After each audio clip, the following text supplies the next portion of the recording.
नमस्कार दोस्तों, बात करने वाले हैं कल के लिए मार्केट के लेवल्स के बारे में। आज हमने देखा नीचे के लेवल से अच्छी खासी खरीदारी देखने को मिली, चाहे बात करें निफ्टी, बैंक निफ्टी या फिर सेंसेक्स। सभी में अच्छी खासी रिकवरी देखने को मिली, जहां पे हमने देखा बैंकिंग सेक्टर में अच्छा खासा लीड होता हुआ दिखा। तो कल है अपना काफी इंपॉर्टेंट डे, क्योंकि कल है अपना यूएस जो टैरिफ लगाने वाले हैं अपने इंडिया पे, उसका इफेक्ट देखने को मिलेगा। तो लेवल्स कौन से इंपॉर्टेंट हो सकते हैं, इस वीडियो में जानने की कोशिश करेंगे। तो प्लीज वीडियो को पूरा देखिएगा, वीडियो को लाइक और कर देना चैनल को सब्सक्राइब।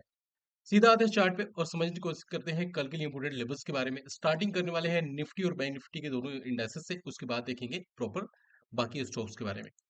तो आज की अगर बात करते हैं तो आज अपने को लोअर लेवल से अच्छी खासी खरीदारी देखने को मिली, और जो सपोर्ट प्रीवियस वीडियो में हमने साझा किया था वहां से एक प्रॉपर अपने को ऊपर अप मूव देखने को मिला। और निफ्टी की क्लोजिंग देखने को मिली है 23,330 के आसपास। अब आते हैं लोअर टाइम फ्रेम पे और समझने की कोशिश करते हैं कल के लिए इंपोर्टेंट लेवल्स के बारे में। अब यहाँ पे हमने देखा, जो याद होगा आपके साथ, पहले तो हमने ये सपोर्ट बताया था और यहाँ से ये भी लेकिन बोला था कि कोई भी बुलिशेस देखने को मिले तो हम लोग जाएंगे खरीदारी के साथ में, नहीं तो इग्नोर करेंगे। कोई भी आपसे कंफर्मेशन देखने को नहीं मिला। उसके बाद जो सेकंड सपोर्ट था उसमें अच्छी खासी रिकवरी देखने को मिली, मतलब सेम डे तो यहाँ से अपना फॉल रुका, और उसके बाद हमने आज देखा अच्छा खासा उसी सपोर्ट को रिस्पेक्ट करते हुए मार्केट ऊपर गई। और यहाँ पे बात करते हैं, अगर अगर निफ्टी को यहाँ पे कल के डे में अच्छा खासा मूव दिखाना है तो ये जो एक छोटा सा रेजिस्टेंस बन सकता है। प्लस आज इसने जाने की कोशिश की, लेकिन हो सकता है कि मार्केट थोड़ा सा और रुक जाती तो यहाँ से अच्छा खासा अप मूव देखने को मिलता। लेकिन ऐसा कुछ देखने को मिला नहीं, मार्केट क्लोज हो गई वहीं पे। अब कल के डे के लिए आज का हाई काफी इंपॉर्टेंट होगा। तो आज के हाई की अगर बात करते हैं तो वो निकल के आता है 23,350 का लेवल। इसके ऊपर सस्टेन करने पे अपने को एक अच्छा खासा मूव देखने को मिलना चाहिए, जहां पे पहला टारगेट हम लोग एक्सपेक्ट कर सकते हैं 23,450 का। उसके बाद 500 और 600 तक के भी लेवल देखने को मिल जाएंगे निफ्टी के अंदर। तो ये अपना पहले इसके ऊपर क्रॉस करना होगा, इसके ऊपर सस्टेन करना होगा, फिर अपने को अच्छा खासा ऊपर मूव देखने को मिल सकता है। अब यहाँ पे बात करने वाले हैं कल के जो रेजिस्टेंस होने वाले हैं उसका रेंज। अगर बात करते हैं तो पहला अपना रेजिस्टेंस निकल के आता है 23,640 से लेकर 510 का एक लेवल होगा, जो कि बन सकता है पहली रुकावट की वजह। तो इसके बीच में अगर मार्केट आती है, निफ्टी आती है और अपने को कोई भी बेरिश मोमेंटम देखने को मिलता है, तो हम लोग अगेन यहाँ से अच्छा खासा डाउनसाइड के ट्रेड के लिए जा सकते हैं। अदरवाइज इसके बीच में हम लोग थोड़ा सा फ्रेश खरीदारी के लिए इग्नोर करके चलेंगे। तो ये तो अपना होगा फर्स्ट रेजिस्टेंस। बाकी उसके ऊपर और नीचे कोई भी ऐसे का लेवल देखने को मिलेंगे तो टेलीग्राम में अपडेट करेंगे। तो अगर आपने अभी तक हमारे टेलीग्राम चैनल को ज्वाइन नहीं किया है तो प्लीज वीडियो को डिस्क्रिप्शन बॉक्स में जाइए और वहां पे जो लिंक है उसके साथ आप लोग ज्वाइन करके चल सकते हैं। अब बात करते हैं कल के लिए सपोर्ट लेवल की। सपोर्ट लेवल की अगर बात करते हैं तो यही सपोर्ट लेवल अभी भी कायम होने वाला है, जहां से मार्केट अपने को अपर मूव इसने दिखाए हैं। तो कल के लिए भी अपना जो 23,200 से लेकर 130 का जो एक लेवल होगा, वो एक अच्छा खासा अपना सपोर्ट बन सकता है निफ्टी के अंदर। तो इसको रडार में रख के चलते हैं। बाकी ऊपर के नीचे कोई भी ऐसे मूव देखने को मिलते हैं तो हम लोग टेलीग्राम में अपडेट करेंगे। अब यहाँ पे बात करने वाले हैं बैंक निफ्टी के बारे में। बैंक निफ्टी ने ऑलमोस्ट 1% से ज्यादा की तेजी दिखाई और क्लोजिंग देने में सक्षम हुआ 51,348 के आसपास। अब बात करते हैं कल के इंपोर्टेंट लेवल्स के बारे में। अब यहाँ पे अगर इसे प्राइस एक्शन को समझने की कोशिश करते हैं तो इसने तो ऑलरेडी इस प्राइस एक्शन को तोड़ दिया था। इस रिस्पेक्ट को जो सपोर्ट था उसको इसने एक बार रिस्पेक्ट किया और उसके बाद तोड़ दिया। तो हमने जो यहाँ पे उम्मीद लगाई थी कि यहाँ पे आना चाहिए था, लेकिन यहाँ पे बिना बैंक निफ्टी ने अपने सपोर्ट को हिट किए हुए ऊपर चली गई, क्योंकि यहाँ पे निफ्टी ने अच्छे खासे सपोर्ट को हिट कर दिया था। तो अब अगर देखें तो अभी अगर नॉर्मल सेलिंग आती है कल के डे में तो एक सपोर्ट का रेंज निकल के आता है, जो कि होगा 51,250 से लेकर 110 का एक रेंज होगा, जो कि बन सकता है नॉर्मल सेलिंग के लिए एक ठीक ठाक सा सपोर्ट। लेकिन अगर बड़ी भी क्वाली आती है तो अभी भी हमको इसी लेवल को फॉलो करके चलना है, जो कि रेंज निकल के आता है 50,530 से लेकर 50,240 या फिर 250 का एक रेंज होगा, जो कि एक बढ़िया सपोर्ट बन सकता है बड़ी भी क्वाली के केस में। अब आते हैं रेजिस्टेंस एरिया के लिए। रेजिस्टेंस की बात करते हैं तो यहाँ पे बैक टू बैक दो रेजिस्टेंस का रेंज निकल के आता है। इस वजह से हमने इन सारे रेंज को एक में कन्वर्ट कर दिया है, जो कि रेंज अपना निकल के आता है 51,980 से लेकर 51,550 या फिर 560 का रेंज। तो इसके बीच में मुझे लगता है थोड़ा सा फ्रेश खरीदारी से अवॉइड करना चाहिए। बाकी देखते हैं किस तरीके से मोमेंटम देखने को मिलते हैं, हम लोग कल के डे में देखेंगे। अब यहाँ पे बात करने वाले हैं कुछ सिलेक्टेड स्टॉक्स के बारे में, जिसमें एक अच्छी खासी अप मूव या फिर अच्छी खासी डाउन मूव यहाँ से आनी चाहिए। तो इस वीडियो में जो भी ये लेवल्स हैं उसको हम लोग एक बार कंफर्म करने की कोशिश करेंगे। तो सबसे पहले अपना है यूएस का ये टैरिफ जो है, वो अपना सेकंड सेकंड ऑफ अप्रैल से यहाँ पे लागू होने जा रहा है और ये इम्प्लीमेंट हो जाएगा। तो इसमें काफ़ी ज़्यादा जो सेक्टर हैं यहाँ पे जो इफ़ेक्टेड होने वाले हैं, यहाँ पे अपना हो सकता है ऑटो सेक्टर, साथ में अपना सीमेंट सेक्टर होगा, टेक्सटाइल कंपनी हो गई, साथ में अपना ये हो गया फार्मा कंपनी। तो इनमें एक अच्छा खासा इफ़ेक्ट देखने को मिलेगा, जहाँ पे हम लोग देखेंगे अगर ऑटो सेक्टर के अंदर उन्होंने अच्छे खासे टैरिफ लगाए, तो टाटा मोटर्स के अंदर थोड़ा-सा नेगेटिव इम्पैक्ट पड़ सकता है, क्योंकि टाटा मोटर्स के जो भी यहाँ पे हाईली वर्किंग है वो अपना यूएस से देखने को मिलता है, टाटा मतलब जैगुआर का। बात करेंगे संवर्धन मदरसोमी, ये भी इनका भी ज़्यादा डिपेंडेंसी यहाँ पे यूएस मार्केट पे रहता है, तो किस तरीके से परफॉर्म होता है कल के डे में, किस तरीके से मूव देखने को मिलती है कल के मार्केट में देखेंगे। तो सबसे पहले अपने रडार पे आने वाला है जो स्टॉक है वो है एनएमडीसी काउंटर। एनएमडीसी की आज क्लोजिंग देखने को मिली है 70.21 के आसपास, और अभी के अकॉर्डिंग एक बहुत बढ़िया सपोर्ट निकल के आता है 66 का लेवल। जब तक प्रॉपर तरीके से इसको क्लोजिंग सस्टेन होता हुआ ना दिखे, तब तक अपने को बिल्कुल भी नेगेटिव तरफ जाना नहीं है। मतलब बाय ऑन डिप की अपॉर्चुनिटी चलनी है 66 के स्टॉप लॉस के साथ में। मुझे लगता है कि एक ब्रेकआउट का बढ़िया कैंडिडेट बन सकता है। पहला टारगेट की अगर बात करते हैं तो वो निकल के आते हैं 71.50 से लेकर 72.50 का लेवल, और यहाँ पे 73.10 या फिर 50 के ऊपर सस्टेन करने पे और भी बड़ा ब्रेकआउट देखने को मिल सकता है, जहाँ पे हम लोग देखेंगे 75, 78 और 80 तक के ऊपर के लेवल बड़े आसानी से अचीव कर सकता है। तो यहाँ पे एनएमडीसी को रडार में रखकर चलना है। अब यहाँ पे बात करेंगे ब्रिटेनिया के बारे में। ब्रिटेनिया में हमने देखा एक अच्छी खासी अपने को ऊपर के लेवल देखने को मिली आज के डे में। तो ब्रिटेनिया में अगर देखें आज के डे में, तो सबसे पहली ये है कि इसको निफ्टी फिफ्टी में ऐड ऑन किया गया था, मतलब बहुत पहले से ऐड ऑन था। उसके बाद इसको और बीपीसीएल को निकाला है, और जब से इनको निकाला है तब से ये कुछ ज़्यादा ही आउट परफॉर्म करते हुए दिख रहे हैं, मतलब ये कुछ ज़्यादा इनको पसंद आ चुका है। आज के डे में हमने देखा लगभग 3% की तेजी, और क्लोजिंग देने में सक्षम हुआ 5037 के आसपास। सबसे पहले बात करते हैं, अगर कोई बड़ा कल गैप अप देखने को मिलता है, तो एक रेंज होगा जो कि बन सकता है एक अच्छा खासा रेजिस्टेंस। तो रेंज निकल के आते हैं 5380 से लेकर 5230 का एक रेंज होगा, जो कि एक बन सकता है अच्छा खासा हर्डल। लेकिन अगर यूएस टैरिफ के अंदर कुछ ऐसे न्यूज़ आते हैं जो कि एफएमसीजी सेक्टर को ज़्यादा पसंद आते हैं, और इस केस पे एक बड़ा मूव देखने को मिलता है, सिंगल डे में नहीं तो हो सकता है कि अपने को नेक्स्ट 3 से 4 ट्रेडिंग सेशन में एक अच्छी खासी अपसाइड देखने को मिलती है। एक रेंज अपने को मार्क करके चलना है, जो कि होगा 5900 से लेकर 5677 का रेंज होगा। यहाँ पे एक अच्छा खासा मोमेंटम देखने को मिल सकता है डाउन साइड के लिए, तो यहाँ पे बेरिश ट्रेड के लिए हम लोग यहाँ पे वेट एंड वॉच कर सकते हैं, लेवल्स अच्छे खासे मिल सकते हैं यहाँ से। अब यहाँ पे बात करने वाले हैं अगले स्टॉक के बारे में, जो कि निकल के आता है टाटा कंज्यूमर। अब टाटा कंज्यूमर की अगर बात करते हैं, तो आज हमने देखा एक बहुत बड़ी तेजी देखने को मिली स्टॉक के अंदर, और जहाँ पे हमने देखा लगभग 7% से भी ज्यादा तेजी देखने को मिली। तो टाटा कंज्यूमर की आज क्लोजिंग देने में सक्षम हुई है 1062 के आसपास। अभी के लिए देखें तो एक ये हर्डल निकल के आता है, तो हर्डल का लेवल होगा 107576 का लेवल। तो ये एक गिरावट की वजह बन सकती है, अगर यहाँ पे थोड़ा सा बेरिश मोमेंटम कैरी करता है या फिर मार्केट का थोड़ा सा सपोर्ट मिलता है तो। लेकिन अगर किसी सडन न्यूज़ की वजह से, मतलब यहाँ से इसको गिरना चाहिए, लेकिन अगर किसी सडन न्यूज़ की वजह से इसके अप मूव और भी यहाँ पे कंटिन्यू होती है, एक लेवल अपने को मार्क करके चलना है, जो कि रेंज होगा 1140 से लेकर 1100 का रेंज होगा। ऑलमोस्ट 40 पॉइंट का रेंज है। और जिसकी अगर ओरिजिन की बात करते हैं, तो इसका ओरिजिन का जो लेवल निकल के आता है वो इस तरीके से मार्क करेंगे हम लोग। तो ये अपना होगा 1110 से लेकर 1140 का रेंज होगा, जहाँ पे अगर कोई भी अपने को बेयरनेस देखने को मिलता है, अगेन इसको हम लोग कैच कर सकते हैं डाउन साइड के ट्रेड के लिए। एक अच्छा खासा मोमेंटम देखने को मिलना चाहिए बेयरिश साइड के लिए, तो इसको रडार में रख के चलना है। अगर दो ट्रेडिंग सेशन में, नेक्स्ट दो ट्रेडिंग सेशन में अगर यहाँ पे एंट्री मिल जाती है, एक अच्छा खासा पैसा अपने को बनता हुआ दिख सकता है यहाँ पे, तो इसको रडार में रख के चलेंगे। अब यहाँ पे बात करने वाले हैं कल्याण ज्वेलर्स के बारे में। अब कल्याण ज्वेलर्स की बात करते हैं, तो आज इसमें कुछ ऑर्डर इसको मिले हैं, जिसकी वजह से कुछ न्यूज आई थी, और न्यूज के बेसिस में हमने देखा इस स्टॉक ने ऑलमोस्ट 12% की तेजी दिखाई है सिंगल डे के अंदर, और क्लोजिंग देने में सक्षम हुआ है 511 के आसपास। अब यहाँ पे देखें, तो अगर नेक्स्ट दो ट्रेडिंग सेशन के अंदर अगर ये स्टॉक इस रेंज को हिट कर जाता है, जो कि होगा 565 से लेकर 605 का रेंज, और यहाँ पे कोई भी लोअर टाइम फ्रेम के अंदर अपने को बेयरनेस देखने को मिलते हैं, then we can go for a downside trade, मतलब पुट के साइड के ट्रेड के लिए हम लोग एग्री हो सकते हैं। इस रेंज के अंदर एंट्री प्लस बेयरनेस साइड के कंफर्मेशन मिलने के बाद एक अच्छा खासा मोमेंटम देखने को मिल सकता है। स्टॉक को रडार में लेकर चलना है, अच्छा खासा मोमेंटम यहाँ से मिलना चाहिए डाउन साइड के ट्रेड के लिए। अब यहाँ पे बात करने वाले हैं अगले स्टॉक के बारे में, जिसमें लगातार बड़ी बिकवाली देखने को मिली है लास्ट के 3 से 4 ट्रेडिंग सेशन के अंदर। और हमने अगर कल की बात की, तो कल ये स्टॉक 20% का लोअर सर्किट पे था, आज की बात करते हैं तो लगभग 12.5% के यहाँ पे डाउनफॉल इसने दिखाए हैं आज के डे में भी। तो नाम होने वाला है अपना पंजाब एंड सिंध बैंक, जिसको हम लोग पीएसबी बैंक के नाम से भी जानते हैं। आज की क्लोजिंग देखने को मिली है 30.51 के आसपास। अब आते हैं बड़े पिक्चर पे। अगर मंथली टाइम फ्रेम पे आते हैं तो क्या देखने को मिलता है, ये मंथली टाइम फ्रेम के सपोर्ट के आसपास एंट्री इसकी मिल चुकी है। आसपास मतलब ओरिजिन में एंट्री मिल चुकी है।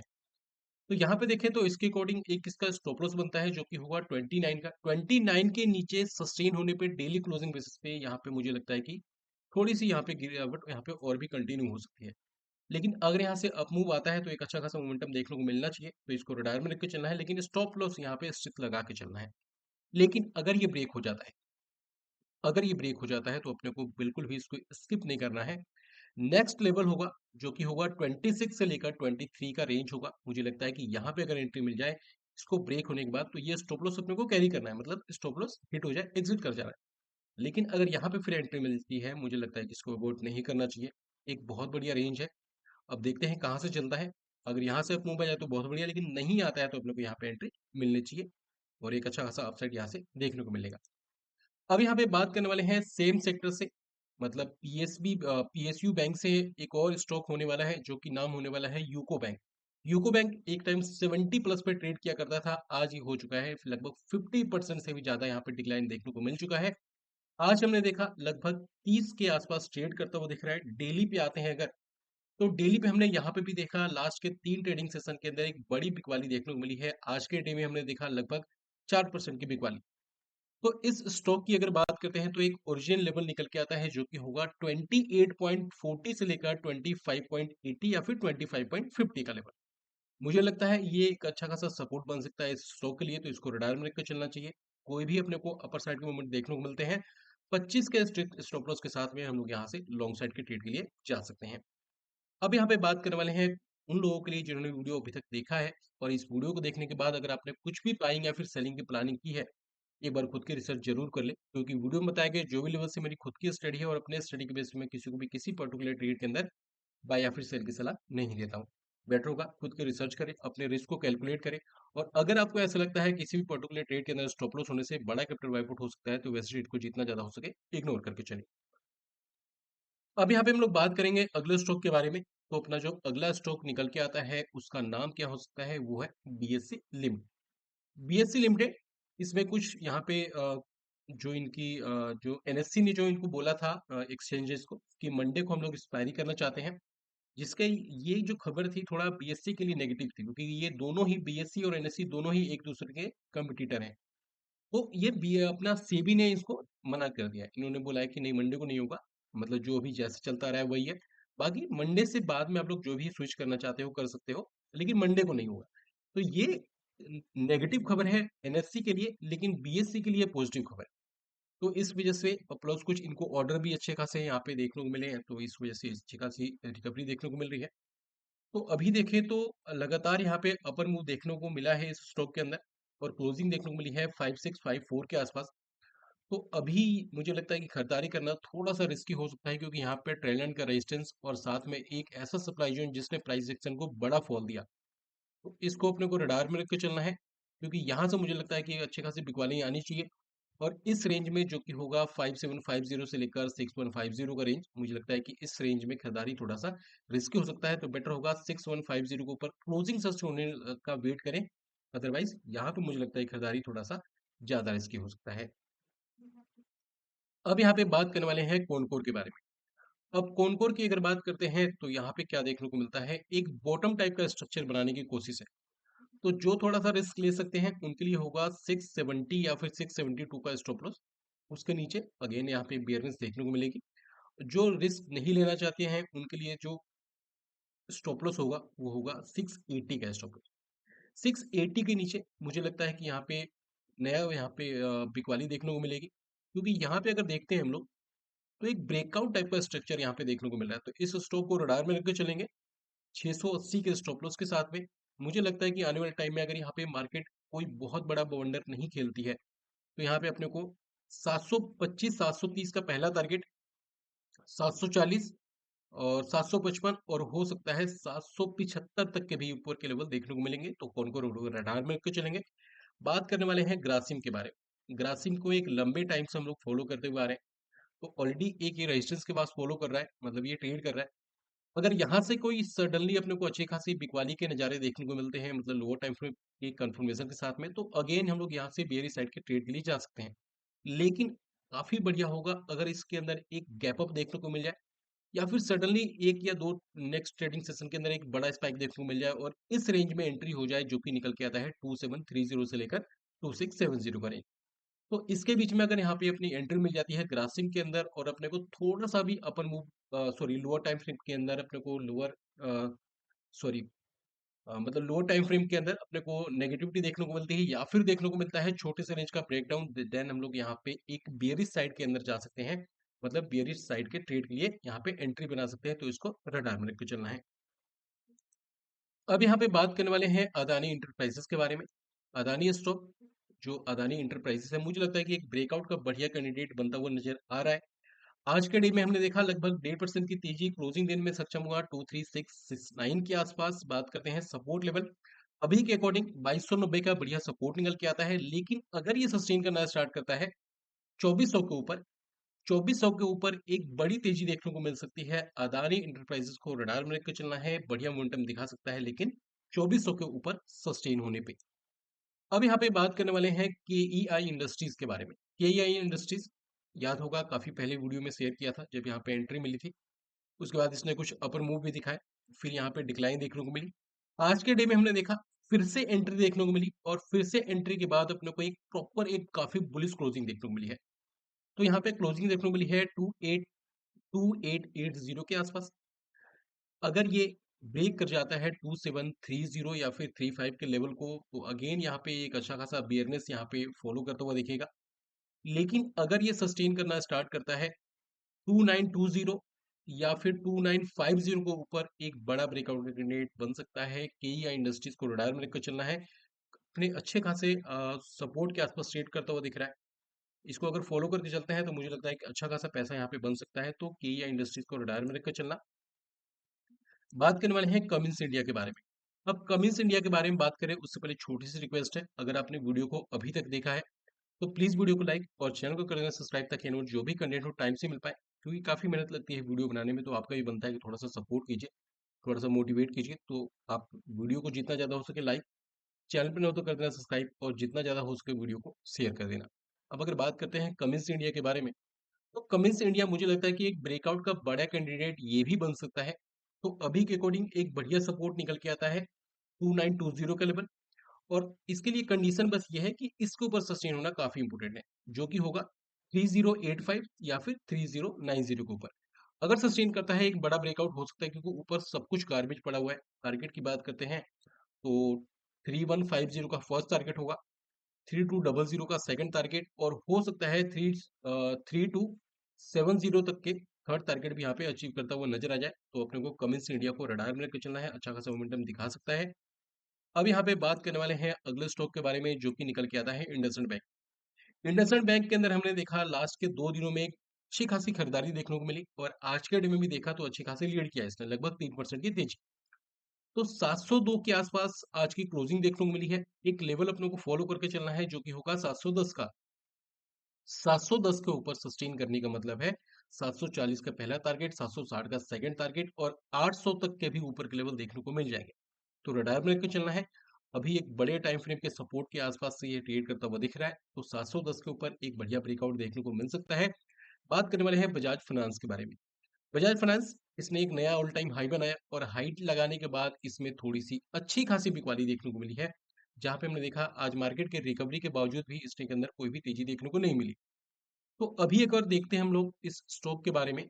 अगर यहाँ पे सेलिंग कंटिन्यू होती है तो अभी के अकॉर्डिंग एक बड़े टाइम फ्रेम के सपोर्ट के साथ एक बढ़िया इसका सपोर्ट का रेंज निकल के आता है, जो कि होगा 8355 से लेकर 8210 या फिर 8200 का लेवल होगा। तो इसके बीच में अगर यहाँ पे बजाज फाइनेंस की कोई एंट्री मिलती है, लोअर टाइम फ्रेम पे देखने को मिलता है कोई भी कंफर्मेशन जो कि होगा बुलिश साइड में, then we can go for upper sided, एक अच्छा खासा पैसा बन सकता है। तो इसको भी रिटायर में लेकर चल सकते हैं, जैसे ही एंट्री मिलती है एक अच्छा खासा मोमेंटम देखने को मिलेगा। अब यहाँ पे बात करने वाले हैं इस वीडियो के आखिरी स्टॉक के बारे में, जो कि अपना निकल के आता है आईओसी। आईओसी भी यहाँ से एक बढ़िया ब्रेकआउट के कैंडिडेट बन सकता है। अभी के अकॉर्डिंग देखें तो 127 का एक बढ़िया सपोर्ट होगा। मतलब 127 के नीचे क्लोजिंग सस्टेन होने पे हम लोग देखेंगे एक फ्रेश बिकवाली के नज़ारे देखने को मिलेंगे। लेकिन अगर ये सस्टेन होना स्टार्ट करता है इसके ऊपर, जो कि होगा 131.50 के ऊपर, तो एक बड़ी तेजी देखने को मिलेगी। तो यहाँ पे देखें तो 133.50 या फिर 134 का यहाँ पे पहला टारगेट होगा। उसके बाद अगर मार्केट सपोर्ट करती है तो 137, और उसके बाद हो सकता है 142 या 145 के भी ऊपर के लेवल देखने को मिलेंगे। तो ये आईएसओ के भी रडार में रख के चल सकते हैं। अब बात करने वाले हैं जाते जाते एक बार डॉजन्स के बारे में। अब अगर डॉजन्स की बात करते हैं तो यहाँ से बिकवाली यहाँ पे कंटिन्यू होती हुई दिखी थी, और आपको याद होगा जब यहाँ पे मार्केट में लगभग 700 पॉइंट की नेगेटिविटी देखने को मिली थी डॉजन्स में, तभी बोला था कि ये बढ़िया सपोर्ट है, तो इसमें दोबारा से रिकवरी देखने को मिल रही है। तो अभी के टाइम में अगर देखते हैं तो डॉजन्स लगभग 45 पॉइंट पॉजिटिव में ट्रेड करता हुआ दिख रहा है। तो अभी इसके लिए दोबारा से हडल बन सकता है, और यहाँ पे अगर कोई इस तरीके से इन्होंने कोई टैरिफ लगा दिया, कोई सडन जो अदर कंपनी है, मतलब सॉरी जो अदर कंट्री है, उन्होंने कुछ इन पर दोबारा से कुछ उस तरीके से टैरिफ लगा दिए, तो सडनली एक फॉल भी देखने को मिल सकता है। तो अभी के लिए एक बढ़िया सपोर्ट है जो कि होगा 40,850 से लेकर 40,000 का लेवल, और बाकी उसके ऊपर नीचे लेवल जैसे देखने को मिलेंगे हम लोग टेलीग्राम में अपडेट करेंगे। तो ये थी अपनी स्टडी कल के लिए मार्केट के लेवल्स के बारे में। होप ये लेवल्स आपके लिए हेल्पफुल होंगे। अगर ये वीडियो से कुछ सीखने को मिला है तो प्लीज़ वीडियो को लाइक और चैनल को कर देना सब्सक्राइब, ताकि जो भी कंटेंट टाइप से मिल पाए। मिलते हैं नए वीडियो में नए टॉपिक के साथ में, तब तक के लिए बैठ करें कीप वॉचिंग वीडियोस।